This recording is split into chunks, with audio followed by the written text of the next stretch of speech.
Boa noite a todos.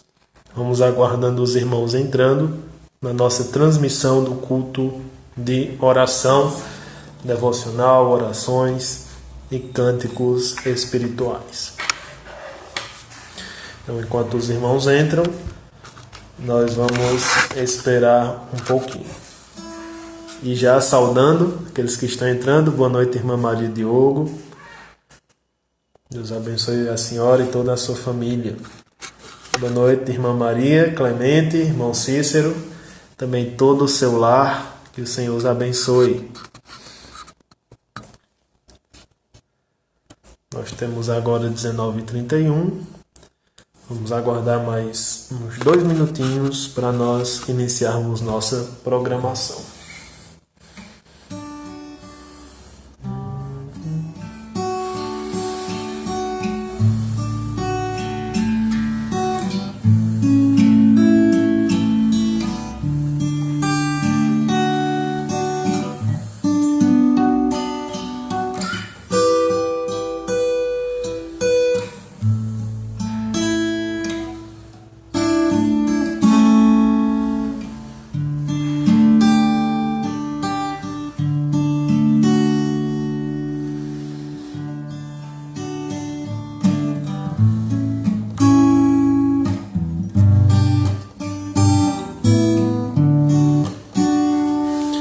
Boa noite, irmã Cleide.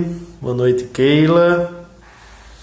Sejam bem-vindas. Boa noite a todos e a todas. Ok. Nós temos agora 19h32. Vamos aguardar mais um minuto para nós iniciarmos nossa programação por meio dessa transmissão. Boa noite, irmã Miriam. Sejam todos bem-vindos. Todos estão me escutando bem? Algum ruído, alguma atividade? Por favor, me avisem. E quem puder, por favor, compartilhe o link lá no grupo da igreja. Boa noite, Cleide.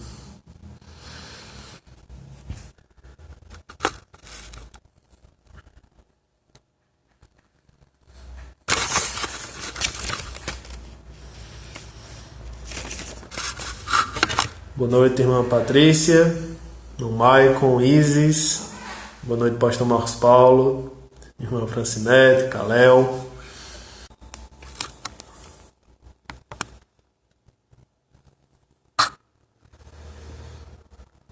Boa noite, Adassa.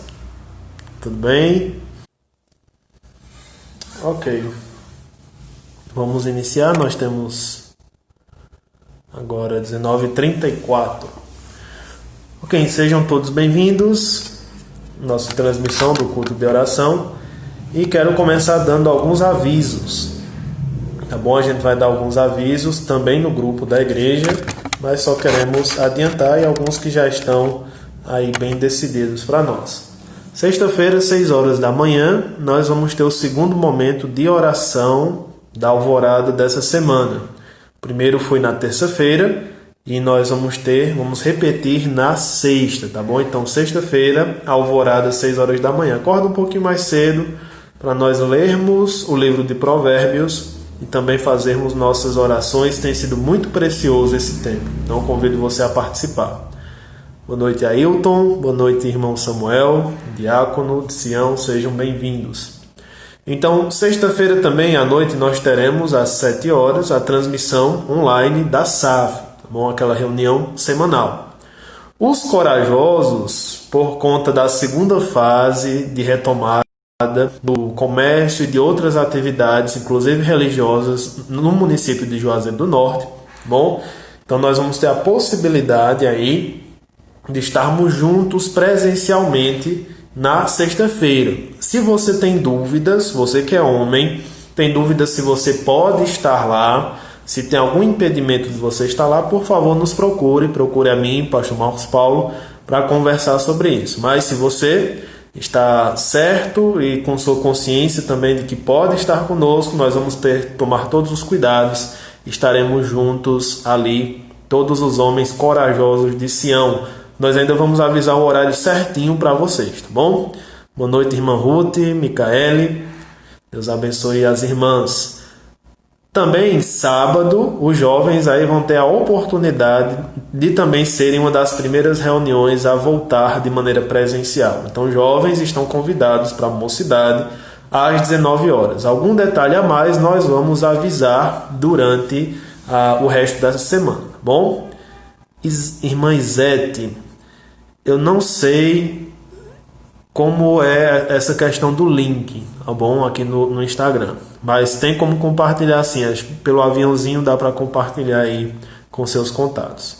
Boa noite, irmão Carlos Wagner, aí um dos que estão organizando a volta dos corajosos também. Mas não se preocupem, irmãos, mesmo com essas programações presenciais, todas elas terão transmissão online para quem não puder estar ali.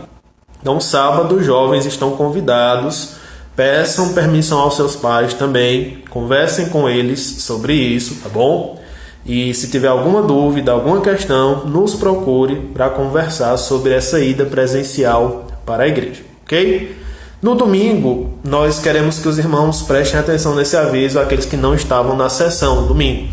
Neste domingo não haverá culto presencial, tá bom? Nós vamos iniciar devagarzinho, faltam algumas questões para nós nos organizarmos para o próximo domingo, para o outro domingo, tá bom? Então, domingo pela manhã, aulas de EBD online também, e os jovens estão sendo transferidos para o domingo pela manhã, a sala dos jovens, não mais sábado à tarde, mas domingo pela manhã, e também as outras salas e o devocional iniciando às 9 horas para todo mundo, tá bom?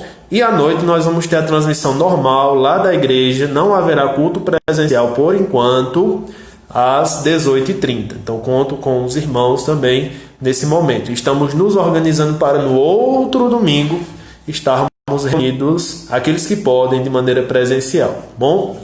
Então fixem bem esse aviso aí. Então são esses os nossos avisos. Havendo mais algum, nós vamos compartilhar no grupo da igreja.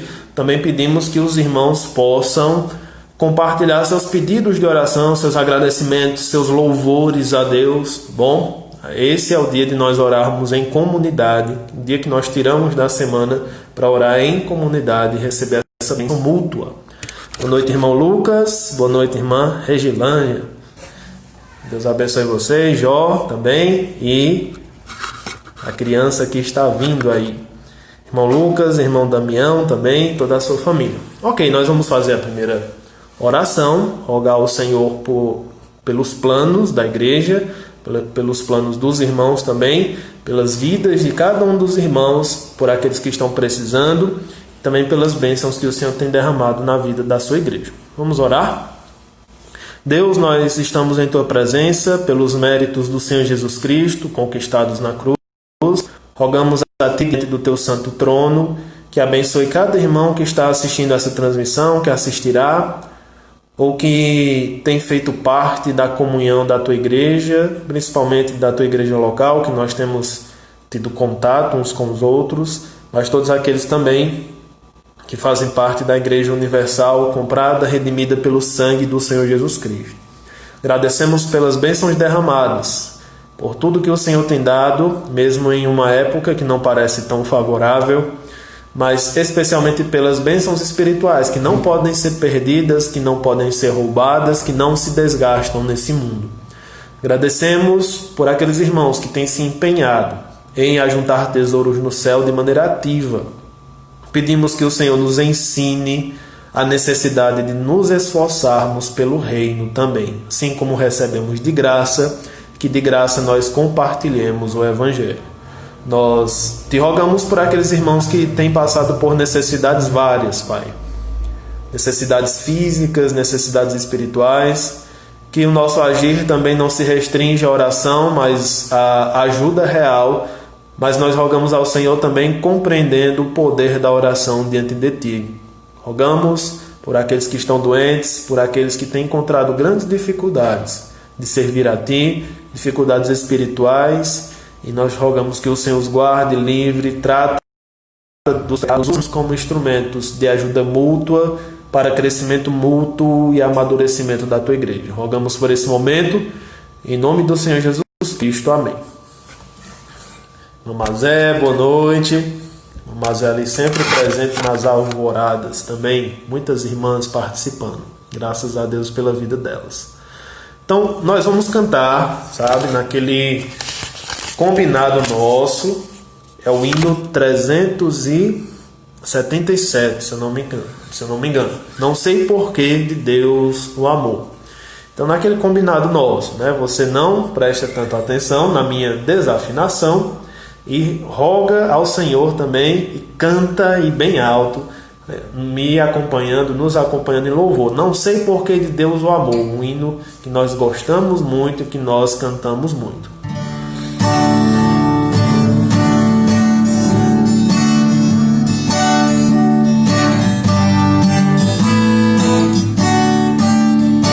Não sei porquê de Deus o amor a mim se revelou, por que razão o Salvador pra si me resgatou.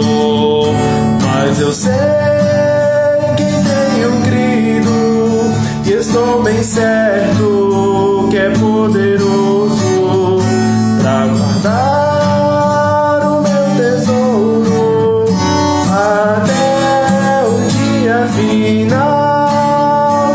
Ignoro como o Espírito convence-nos o mal, revela Cristo, o Verbo seu Consolador real. Mas eu sei que tenho crido e estou bem certo que é poderoso pra guardar o meu tesouro até o dia final. Não sei o que de mal ou bem é destinado a mim, se maus ou áureos dias vêm até da vida o fim. Mas eu sei que tenho crido e estou bem certo que é poderoso pra guardar o meu tesouro até o dia final.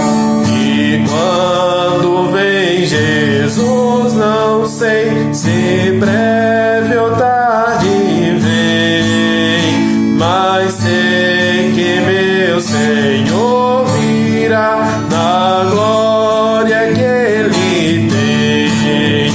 Mas eu sei que tenho crido e estou bem certo que é poderoso pra guardar o meu tesouro até o dia final. Amém. Glória a Deus por esse tão belo hino que eu estava pesquisando, né, aquela curiosidade sobre quem escreveu cada hino. É uma bênção fazer esse tipo de pesquisa, e eu encontrei a história da letra, né, desse hino, onde um soldado na Primeira Guerra Mundial recebeu da sua mãe um Novo Testamento e colocou nas suas coisas. Ele não era religioso, ele foi abatido, né, durante as batalhas, durante as guerras lá que estão dentro do contexto da Primeira Guerra Mundial. E aconteceu que ele, no hospital de campanha, sendo ali tratado, ele precisava de alguma coisa para passar o tempo, algum livro, ele queria algum livro, e o único que ele tinha à mão era aquele que estava na sua mochila, o Novo Testamento. Ele começou a ler, leu todo, durante o tempo que passou ali, e foi se recuperando e lendo e vendo Deus trabalhando no seu coração. Leu todo, algumas vezes, se eu não me engano. Então alguém que estava do seu lado também desde o início, um paciente, não estava se recuperando bem, estava às portas da morte. E viu ele lendo o Novo Testamento e interpretou que ele era um religioso, né? Lendo todos os dias e muito tempo. E às portas da morte ele pediu àquele rapaz que orasse com ele, porque ele queria entregar sua alma ao Senhor Jesus Cristo. E ele disse que se ajoelhou e antes de pegar na mão daquele rapaz, primeiro ele orou, pedindo que o Senhor Jesus Cristo o salvasse a sua alma. Ele entregou sua vida ao Senhor Jesus Cristo.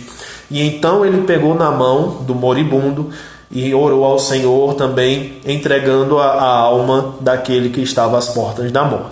Então, depois ele conta, que Deus usou um morto, que estava quase morto, para levar outro morto à vida, e todo aquele contexto. Olha, achei muito interessante. Há várias histórias como essas, impressas, inscritas nas músicas que nós cantamos também. Uma bênção perceber a ação de Deus no seu povo. A grande revelação, a revelação autorizada é as Escrituras. Mas, ao ver a graça de Deus na história e os testemunhos, também nós podemos edificar nossa fé por meio disso. Bom? Então, nós vamos fazer uma leitura. A leitura faz parte da meditação desta noite. João capítulo 3, nós vamos ler dos versículos 1 ao 13. João capítulo 3, versículos 1 ao 13. Convido você a abrir sua Bíblia, compartilhar com alguém que está do lado. Mantenha essa reverência, esse ritual na sua casa, de sempre estar abrindo as Escrituras em pregações, em meditações, e também, claro, no dia a dia, compartilhando a palavra de Deus com seus familiares. João capítulo 3, versículos 1 ao 13. Vamos fazer essa leitura juntos? Havia entre os fariseus um homem chamado Nicodemos, um dos principais dos judeus. Este, de noite, foi até Jesus e lhe disse: Rabi, sabemos que o Senhor é mestre, vindo da parte de Deus, porque ninguém pode fazer esses sinais que o Senhor faz se Deus não estiver com ele. Jesus respondeu: em verdade lhe digo que se alguém não nascer de novo, não pode ver o reino de Deus. Nicodemos perguntou: como pode um homem nascer sendo velho? Será que pode voltar ao ventre materno e nascer uma segunda vez? Jesus respondeu: em verdade lhe digo, quem não nascer da água e do Espírito não pode entrar no reino de Deus. O que nasce da carne é carne, e o que é nascido do Espírito é Espírito. Não fique admirado por eu dizer, vocês precisam nascer de novo. O vento sopra onde quer, você ouve o barulho que ele faz, mas não sabe de onde ele vem, nem para onde ele vai. Assim é todo o que é nascido do Espírito. Então Nicodemos perguntou: como pode ser isso? Jesus respondeu: você é mestre em Israel e não compreende estas coisas? Em verdade lhe digo que nós falamos do que sabemos e damos testemunho do que vimos, mas vocês não aceitam o nosso testemunho. Se vocês não creem quando falo sobre coisas terrenas, como crerão se eu lhes falar de coisas espirituais ou celestiais? Ora, ninguém subiu ao céu a não ser aquele que de lá desceu, o Filho do Homem. Glória a Deus por esse trecho que nós lemos. Quero dar boa noite aí a Luziana, a Ana Paula, irmão André, João. Boa noite, meus amados irmãos, e também aqueles que estão ouvindo essa transmissão. Nós vamos fazer uma segunda oração neste momento. Convido você a rogar pela meditação da palavra. Também vamos rogar por nosso país, por nosso estado, por nosso município, no caso Juazeiro do Norte, pedindo ao Senhor suas bênçãos, que o Senhor guie cada um, que o Senhor dê sabedoria a cada um, também proteja a saúde, finanças e tudo aquilo que está no nosso contexto, tudo aquilo que nos toca. Também cabe-nos orar nesse momento pelas discussões muito acirradas em volta do aborto, tá bom? Em volta de pedofilia também. Nós não podemos esquecer jamais das desgraças da pedofilia. Infelizmente, o Brasil é um país muito assolado por esse pecado, e o Nordeste parece ter uma história muito maior com relação à pedofilia. Homens que foram criados achando que são donos do mundo, inclusive das crianças, e também a questão do estupro e etc. E não se enganem, além dessa cultura que nós tivemos, nós temos um agravante maior ainda na nossa época, que é a pornografia. Então não se engane, está tudo conectado. Se você assiste, tem contato com pornografia, se você permite que seus filhos tenham contato, não se engane. Todos os pecados sexuais, eles estão interligados. Da pornografia à pedofilia. Tudo tem a mesma raiz, tá bom? Essa necessidade de dominar sobre o outro, às vezes até de maneira violenta, de maneira imoral. Então tenha muito cuidado, corte as raízes, preste muita atenção também aos seus filhos e etc. Nós, como cristãos, devemos lutar para diminuir o que nós pudermos de mal nesse mundo, tá bom? Inclusive, de maneira muito mais séria, proteger aqueles que são nossos, né? Aqueles que estão no contexto da igreja, especialmente da nossa família. Então, vamos orar ao Senhor para que o Brasil não se torne ainda mais um país abortista, um país que assassina crianças, porque nós sabemos que o juízo de Deus, ele vem. Ele vem e talvez seja o grande pecado da nossa geração, além de todos os outros, seja o assassinato de crianças indefesas no útero. Então, estamos considerando aqui todas as questões, tá bom? Todas as questões. Não estamos falando também de um caso específico, como o que trouxe essa discussão, né? Mas lembrando, isso reaviva na nossa mente as desgraças da pedofilia, as desgraças do estupro, as desgraças do aborto, tá bom? Fora as outras desgraças. Vamos pedir ao Senhor por nosso país, nosso estado e nosso município. Vamos orar ao Senhor? Então eu convido vocês a orar, também pedir ao Senhor pela pregação da palavra. Pai Santo, abençoa-nos a quem nós te rogamos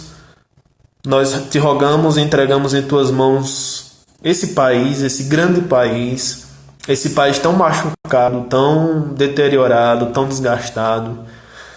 Embora diante de ti muito novo, diante do Senhor que é eterno, um país novo, um país pouco tempo de idade, mas que desde a sua fundação tem construído seus alicerces sobre erros e mais erros, pecados e mais pecados. Não muito diferente dos outros países, porque todos têm injustos, né? Afinal todos são injustos, todos carecem da tua graça. Mas nós estamos sentindo, Senhor, uma opressão tão grande, porque pecados estão sendo explicitados, pecados estão sendo demonstrados e têm atingido cada vez mais próximo do teu povo. Pedimos, Senhor, teu castigo, tua ira, que o Senhor use os meios necessários para castigar. Eu sei que tudo será revelado e castigado no juízo final, mas nós rogamos a tua ira, Senhor. Nós temos fome e sede de justiça sobre aqueles que abominam a vida, sobre aqueles que olham para a tua criação e desprezam e cospem de várias maneiras possíveis. Os pecados sexuais, com o assassinato, como nós vimos esses dias, o assassinato de um motorista, sem motivo, sem razão. Vi hoje à noite, Senhor, o assassinato de uma criança de 14 anos, com pedradas, com tiros. Senhor, como nós percebemos que o retrato de Romanos capítulo 1 é verdadeiro. Todos estão debaixo dessa desgraça. A tua ira se revela e nós compreendemos que ela se revela também permitindo que isso aconteça. Senhor, mas nós clamamos por justiça. Dia e noite, tua igreja clama por justiça. Não permita, Pai, por favor, faça com que o Senhor nos use para restringir o máximo, sermos sal e luz, restringirmos o máximo desses pecados no nosso país, no nosso estado, no nosso município, Pai. Abençoa também a saúde, abençoa também as questões financeiras, abençoa, Senhor, esse grande país e o contexto que está ali do lado da tua igreja, para que nós possamos te servir em momentos de paz, te servir em momentos de prosperidade, para que assim sejamos, acima de tudo, prósperos espiritualmente, Pai. Sabemos que o Senhor usa o sofrimento para isso também, mas o Senhor também nos insta a rogar por paz e tranquilidade. Então nós rogamos. Igualmente, Senhor, pedimos para que o Senhor prepare o terreno do nosso coração para essa breve reflexão na tua palavra, possamos compreender um pouco da tua graça, embora essa graça se mostre para nós, às vezes, de maneira escandalosa. Que a tua graça atinja corações religiosos, como atingiu o de Nicodemos. Se for o nosso caso, Senhor, quebra o nosso coração. Em nome do Senhor Jesus Cristo. Amém. Meus irmãos, quero dar as boas-vindas também a Isadora e a Messias. Boa noite a vocês, irmãos. Então, como eu falei, nossa meditação está aí em João capítulo 3, capítulo muito conhecido, que começa com um diálogo e a partir do versículo 12 torna-se um monólogo. Então, nós temos a descrição do encontro de Jesus com Nicodemos, e esse vai ser mostrado, essa história vai ser mostrada em paralelo com a do capítulo 4. Nós precisamos entender as duas histórias, uma do lado da outra. Elas se complementam, elas se espelham uma na outra, mas a partir do versículo 10, nós, de alguma maneira, passa Jesus a falar, a proferir um monólogo. Então, como se Nicodemos tivesse saído e Jesus começa a falar muitas outras questões. Mas aqui nós perceberemos, tanto no capítulo 3 como no capítulo 4, que a graça de Jesus Cristo, que a graça de Deus revelada no seu Filho, o Senhor Jesus Cristo, é uma graça escandalosa, porque é uma graça que não opera segundo nossos padrões e expectativas.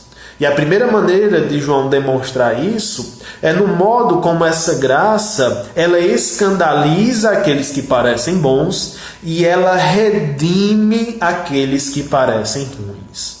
No fundo, todos são maus. No fundo, o dualismo que João constrói no capítulo 1 existem pessoas das trevas, existem pessoas da luz.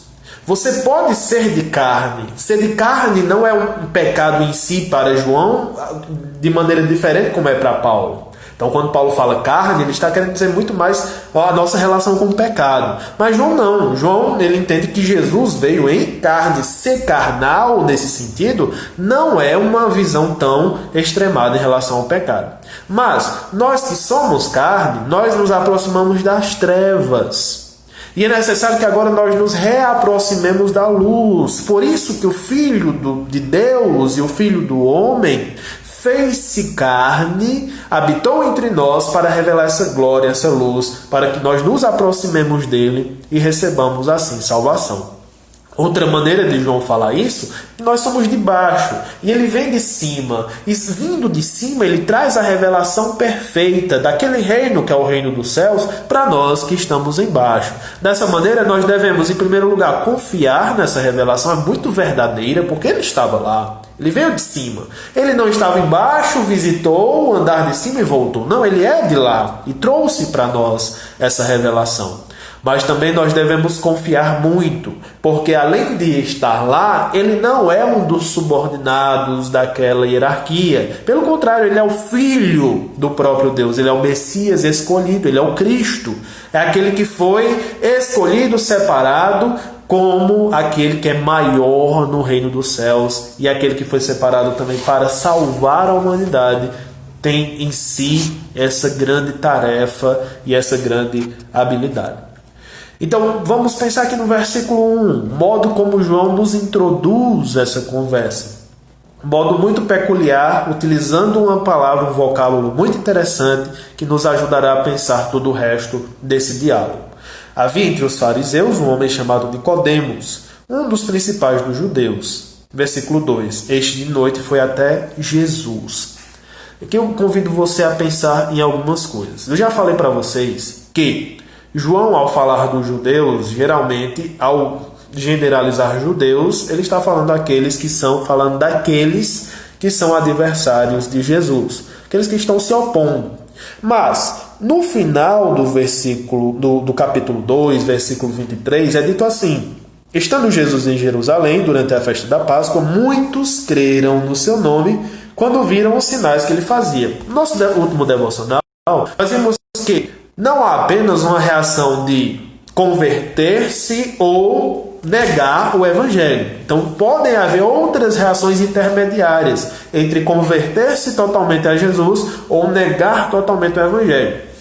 Uma dessas reações intermediárias é a reação de crer nos sinais, mas ainda não crer na revelação do Evangelho. Então, deu um exemplo, né? Por exemplo, você crê que Deus curou a sua filha, mas ao ouvir o Evangelho que acompanha esse sinal, você não crê nesse Evangelho. Então você creu no sinal, creu no poder daquele que fez o sinal, mas parou aí porque não compreendeu que o sinal é uma placa que aponta para a revelação de como entrar no reino dos céus. E essa é uma revelação que é racional. Racional em que sentido? Racional que é porque ela é feita em proposições, ela pode ser falada. Então Jesus veio ao mundo, morreu pelos pecadores, você precisa crer nele. Bom, então é isso que Jesus, e ao que nos parece, é que Nicodemos é um desses exemplos de fé intermediária.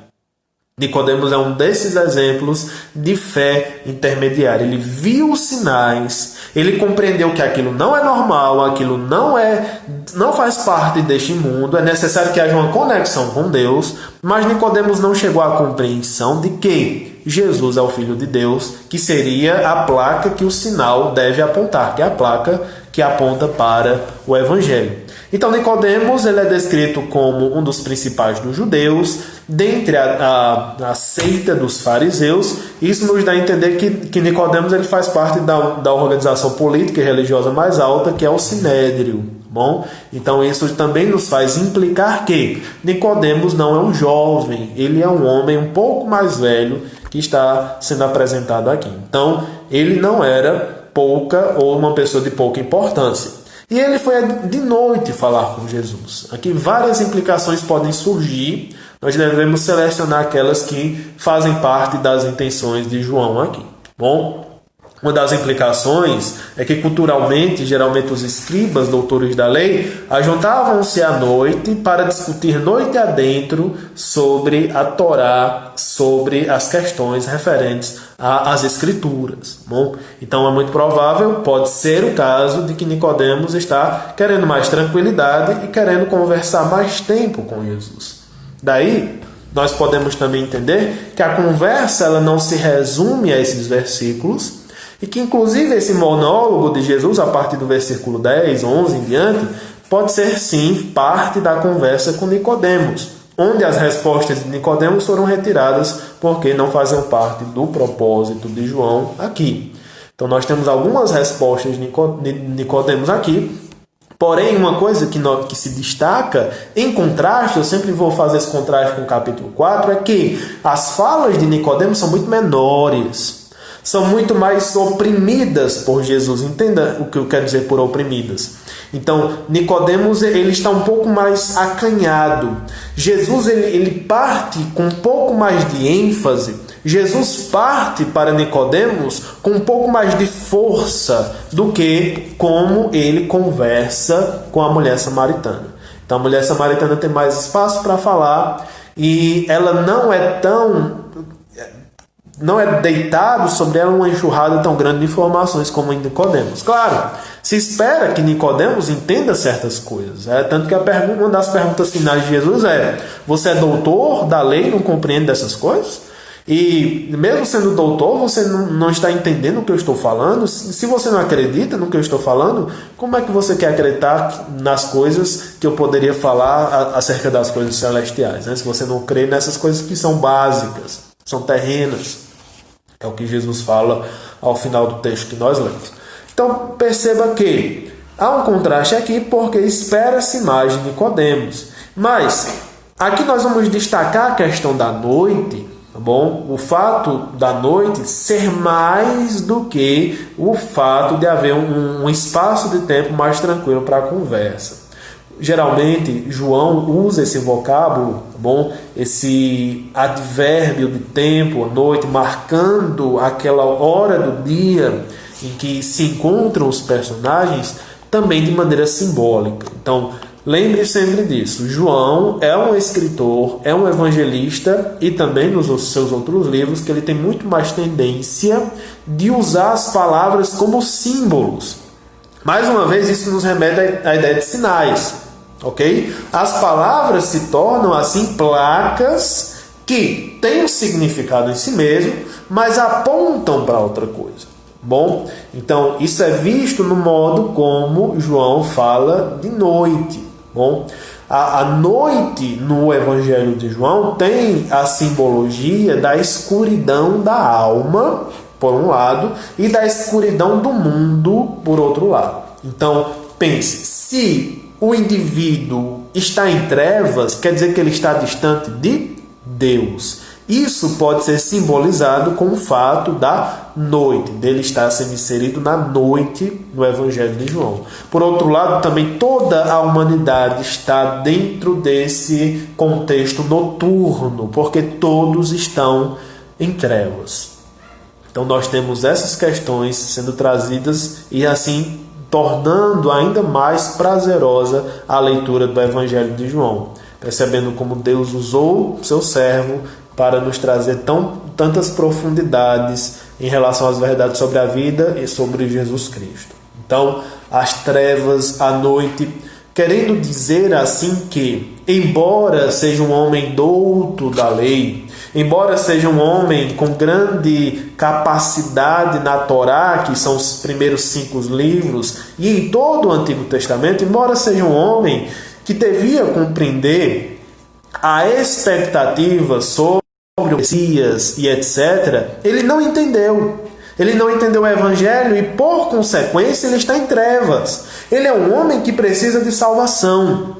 João está nos colocando, e depois a mulher samaritana, mostrando o quê? Aqueles que estão completamente depravados em seus pecados. Aqueles que não têm conexão nenhuma com a religião de Israel, com a religião do Antigo Testamento, precisam de salvação. Isso parece óbvio para os leitores originais. Deve ser óbvio para nós também. Mas aqueles que estão nos partidos religiosos, mas que não compreenderam o Evangelho, também estão na noite escura da alma. Não importa se você, como Nicodemos, tem uma vida brilhante, tem uma aproximação brilhante das Escrituras, mas permanece na noite escura da alma, que é a distância do Senhor. Por quê? Você é distante de Deus porque você ainda não encontrou a ponte que pode lhe levar a Deus, que é o Senhor Jesus Cristo. Então não adianta tentar construir atalhos para Deus. Então o que nos leva a Deus não é a Bíblia em si. A Bíblia nos aponta para o Evangelho e da Bíblia nós podemos conhecer o Senhor Jesus Cristo, que nos leva ao Pai. Então, é dessa maneira que nós chegamos ao Pai. Então, você pode ter uma vida brilhante, mas ainda está na noite escura da alma. Assim como seus pecados podem ser claros como o meio-dia, no capítulo 4, claros como o meio-dia, pecados sexuais, mudança de marido. E também você precisa, porque você tem anseio na sua alma. Perceba que a abordagem de Jesus com a mulher samaritana é trazendo à tona um anseio que há na alma dela. E a abordagem com Nicodemos será outra. A abordagem com Nicodemos será trazer a percepção para Nicodemos de que ele ainda não tem o suficiente. De que, embora ele não sinta a mesma sede que a mulher samaritana, ele deveria sentir. Ele deveria perceber a necessidade que ele tem de ser outra pessoa. Porque só sendo outra pessoa que ele poderia ver o reino de Deus. Então, olha a aproximação de Nicodemos em relação a Jesus. É uma aproximação muito respeitosa, até impressionante para um fariseu, até impressionante para um judeu dentro do Evangelho de João, muito respeitosa, mas que ao mesmo tempo mostra as deficiências da sua fé. Rabi, sabemos que o Senhor é mestre vindo da parte de Deus, porque ninguém pode fazer os sinais que o Senhor fez, se Deus não estiver com ele. Claro que ele captou uma verdade. Ele captou a verdade de que é impossível. Então, entre o capítulo 2 e a transformação da água em vinho, nós já percebemos aqui que Jesus fez outros sinais. Sinais esses públicos, porque são sinais notórios para Nicodemos. Sinais esses tão notórios que ele diz, é impossível um homem fazer isso. Ele percebeu, ele pegou um ponto. A incredulidade total, ela nega até os sinais. ela nega até a percepção daquilo que é óbvio, essa incredulidade total. Não é o caso de Nicodemos. Percebeu. E ele percebeu a conexão dos sinais com Deus. Não é charlatanismo, não é invenção, não são os demônios, não é Beelzebul que está ajudando esse cara. Quem está ajudando esse cara é Deus. Só pode ser Deus a fonte desses milagres. Só pode ser Deus a fonte desses sinais.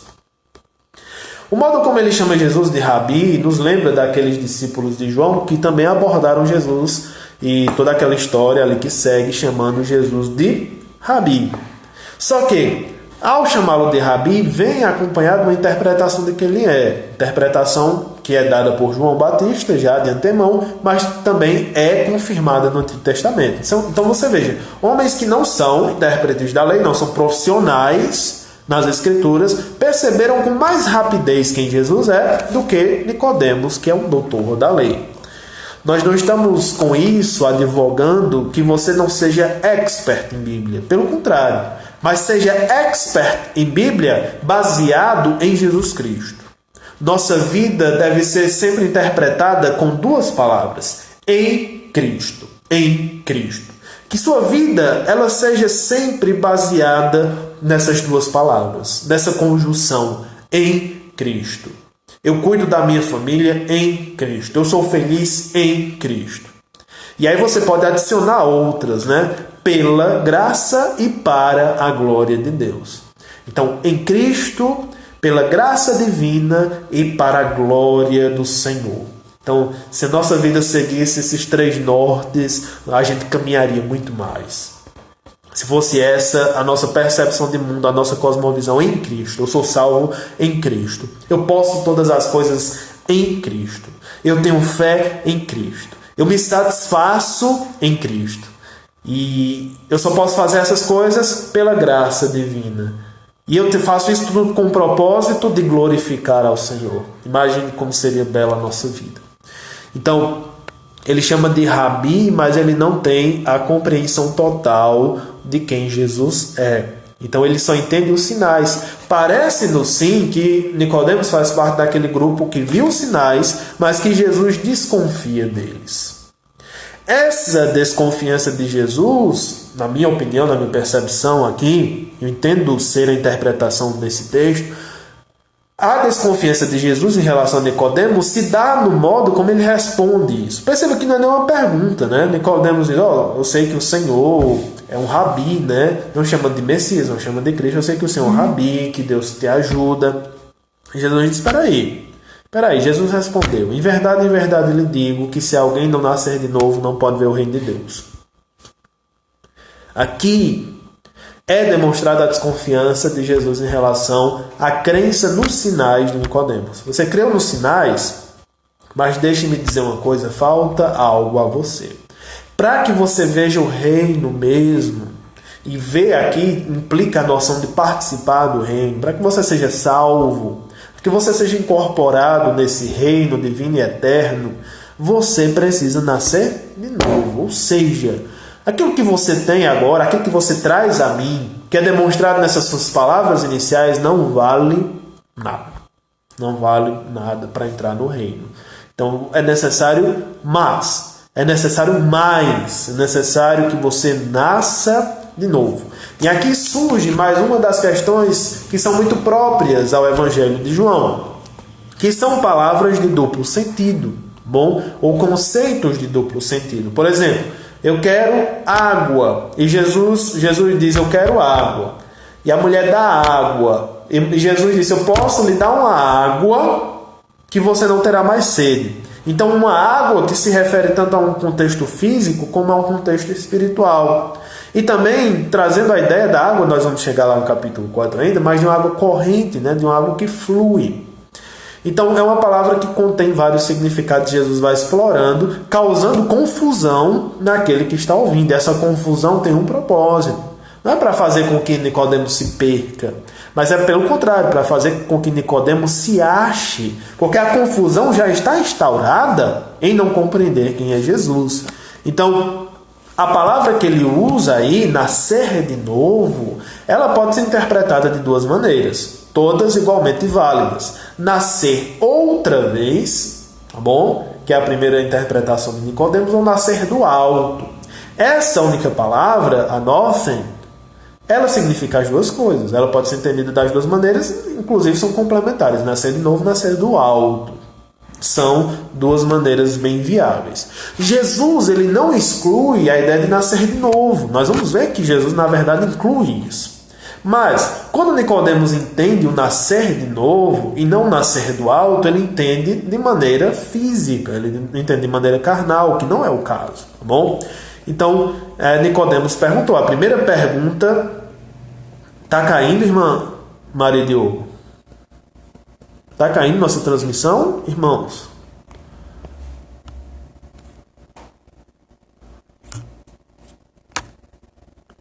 Eu não estou recebendo nenhuma mensagem em relação a isso.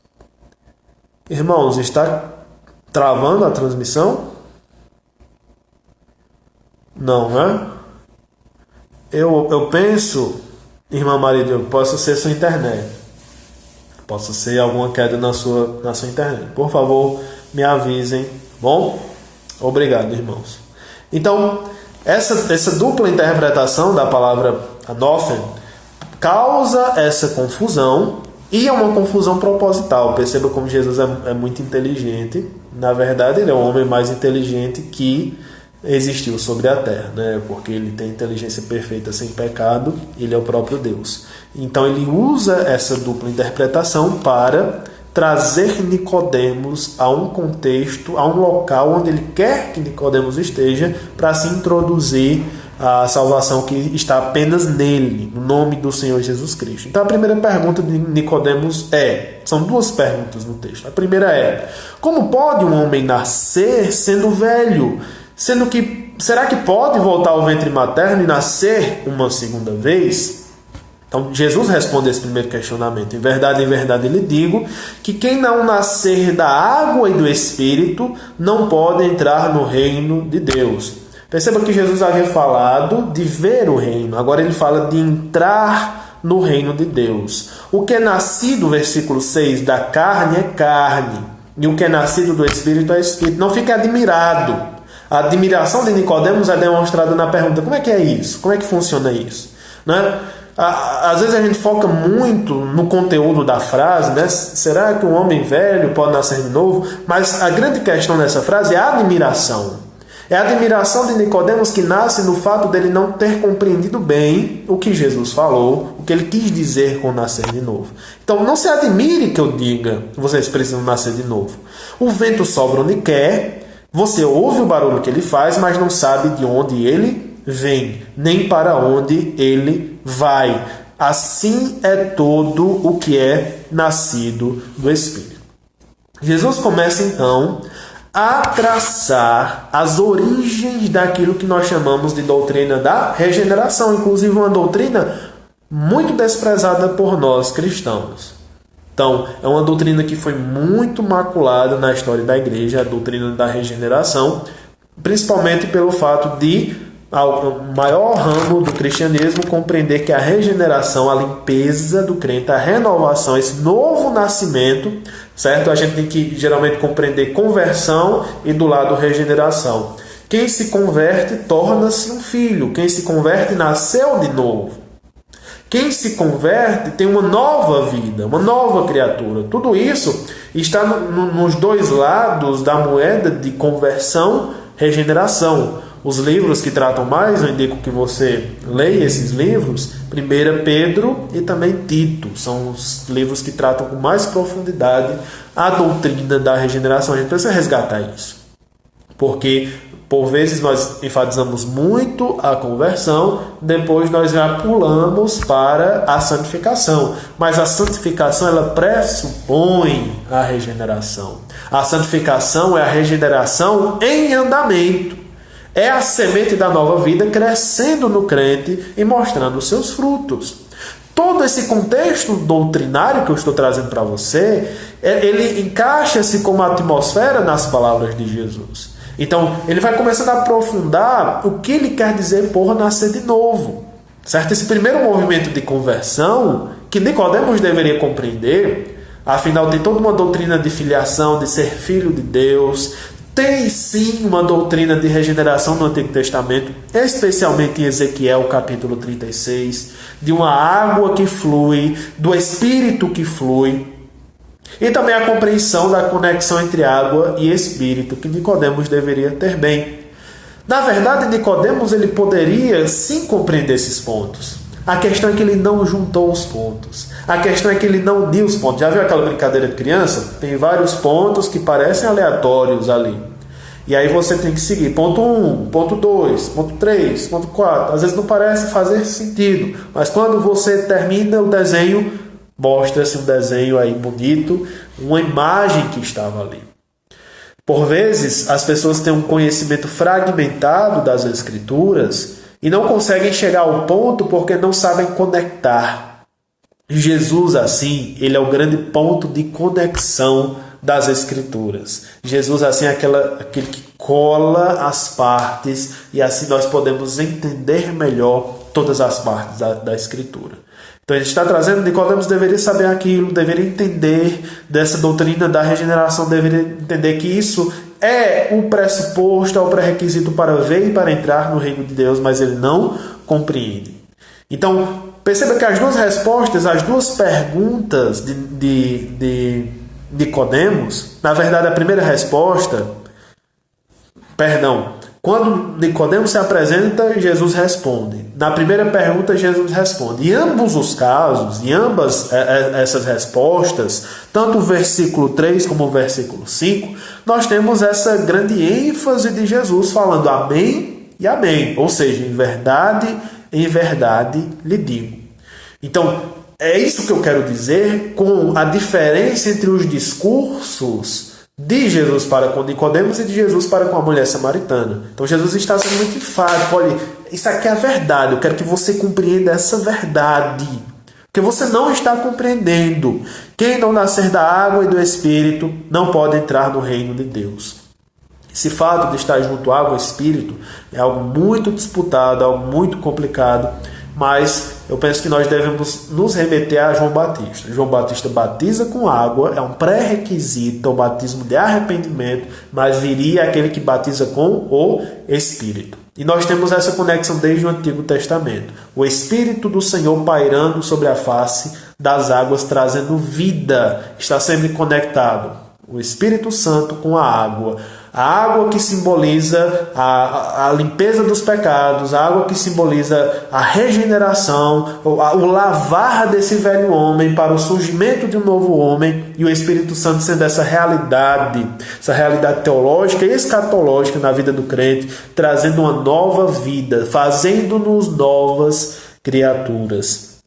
Por isso que Jesus fala que aquele que nasce da carne é carne, não no sentido pecaminoso, mas no sentido de que a humanidade que nasce da carne é carne, mas que é necessário nascer do Espírito. É necessário que o Espírito invada o mundo da carne. Assim como Jesus invadiu este mundo, tornou-se carne para revelar a glória, é necessário que o Espírito invada este mundo para nos regenerar, para que nós tenhamos comunhão com Deus. E essa liberdade, essa glória, essa regeneração, essa nova vida é descrita no versículo 7, como, no versículo 8, como um vento. Um vento sopra onde quer. Você ouve o barulho dele, não sabe de onde ele vem, nem para onde ele vai. Assim é todo o que é nascido do Espírito. Um destaque na liberdade. Não é só esses fatos conectados ao próprio Espírito, que não tem forma, ele não pode ser visto, mas essa característica é herdada por aquele que é nascido do Espírito. Ele tem liberdade. Eu poderia resumir a liberdade que vem pela regeneração, que vem da conversão para a regeneração, como a liberdade que Agostinho chamou como posse não peccare, que seria, que ideia? O crente, o regenerado, ele tem a possibilidade, perdida no Éden, agora novamente feita a realidade de poder não pecar. No Éden, o Adão, a Eva, podiam pecar e podiam não pecar, tinham ambas as opções. Quando o homem cai, ele fica com apenas uma opção. A opção é, não pode não pecar. Entendeu? Ele sempre peca. Então ele perde as opções, ele fica só com não pode não pecar. Quando ele é regenerado por Cristo, e ainda em vida, ele recebe novamente uma segunda opção. Ele pode pecar e ele pode não pecar, embora nós fiquemos transitando entre elas. E na regeneração final, na ressurreição final, nós vamos perder uma possibilidade e nós ficaremos com não pode pecar. A impossibilidade que é a maior bênção que nós teremos. A perca da liberdade, que será na verdade a maior liberdade. Não poderemos pecar. Mas já recebemos essa bênção escatológica de maneira incompleta hoje, com a liberdade de ser nascido do Espírito Santo. E aí vem a segunda pergunta de Nicodemos: como pode ser isso? Mais uma vez, a admiração, mais uma vez a falta de percepção da conexão entre os pontos. Como pode ser isso? E a resposta de Jesus é um pouco dura. Você é mestre em Israel e não compreende estas coisas? Em verdade, certo? A terceira vez. Amém e amém. Em verdade lhe digo que nós falamos o que sabemos. Damos testemunho do que vimos, mas vocês não aceitam o nosso testemunho. Que Jesus perceba, ele está colocando as frases na terceira pessoa, na verdade na primeira pessoa, do plural. Nós, né? Nós falamos do que vimos, nós damos testemunho. E a pergunta é, será que Jesus está se referindo a ele e aos apóstolos, mas os apóstolos não parecem ter uma fé tão desenvolvida para fazer parte dessa revelação tão certa, não é? Então, o que nos parece, Jesus na verdade está sendo irônico não no sentido pecaminoso, mas no sentido santo. Ele está sendo irônico com a primeira pessoa do plural do versículo 2. Então, Nicodemos chega também falando na primeira pessoa. Ele diz: Rabi, nós sabemos que o Senhor é mestre. Não sabemos nós, tá bom, que lemos, se realmente Nicodemos está vindo representando um grupo dos fariseus, pode ser o caso, um grupo creu, ficou com vergonha e mandou Nicodemos ir lá perguntar como era o negócio.